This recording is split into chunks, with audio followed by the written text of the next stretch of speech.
In this season of giving, one Suncoast resident who has spent his life battling for a better life for those in his community learned that long ago he gave a priceless gift to a student. And thanks to his help, that student has made a huge impact in our community. ABC 7's Linda Carson has more. Congratulations. Thank you so very, very much. No one who's more deserving. I am absolutely honored and grateful. Dr. Shelley says there's a reason she's been honored as the Florida Principal of the Year. But it's because of others along the path, others that helped me. At a recent Embracing Our Differences luncheon, she opened up for the first time about many things. A disfiguring accident that marred her face when she was 3. For years, I was ostracized because I looked different. And I was bullied by others because I looked different. Even by her own grandmother. People who were born darker skinned were often treated differently by others. In this case, it was my maternal grandmother.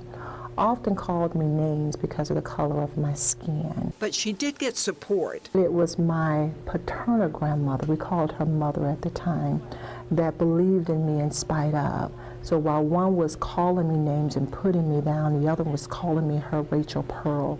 I was going to achieve greatness, and I can do anything that I set my mind on. She excelled in school, but never even considered college. Nobody in her family had ever gone.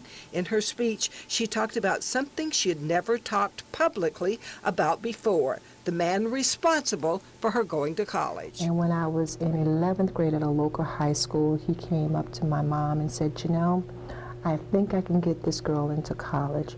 And I didn't know what happened behind the scenes until years later, but he actually made arrangements with Bethune-Cookman College. And who was it? It was Ed James, that impacted my life. And again, I was only 16 when I finally went, so we're talking 35 years ago.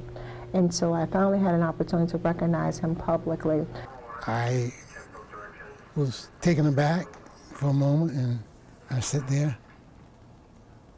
And then some of the people at the table saying, "That's you, that's you." And I kind of just said, because I started to cry, and I thought if I started to talk, I would really cry. And without him and his advice, his recommendation and support, I don't think I would have ever really gone to college. It was a beyond a feel-good moment, but I was happy to have played whatever role, no matter how small, in the development of someone like Dr. Shelley. We are so proud of Dr. Shelley for being named Florida Principal of the Year. She thanks Dr. Ed James and the many others who helped her along the way reach her goals. Linda Carson, ABC 7, your Suncoast News.